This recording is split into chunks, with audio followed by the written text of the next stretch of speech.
Welcome to Kenton's videos. Enjoy the video. Start by creating a Docker file in your project root directory. Begin with from Python 3.11 as your base image to ensure reproducible builds.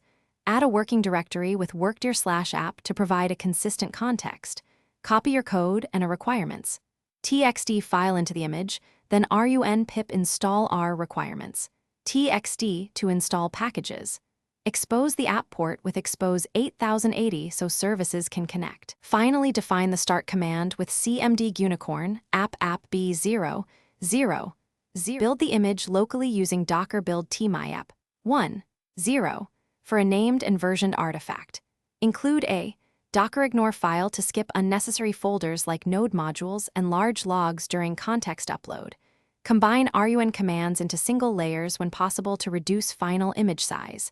Prefer slim base images such as Python 3.11 slim to shrink download times and disk usage. Tagging with 1.0 helps version your image and later automates CI pipelines for deployment and rollback. Test your image locally by running docker run p8080, 8080 myapp 1.0 to map host ports to the container. When tests pass, tag for a registry and docker push my repo/myapp 1.0 after Docker login to your registry. Use multi-stage builds to separate build dependencies from runtime layers and shrink final artifacts.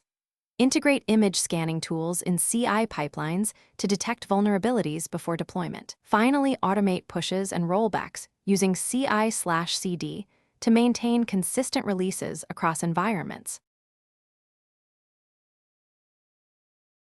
Thanks for watching. Consider subscribing if we helped you.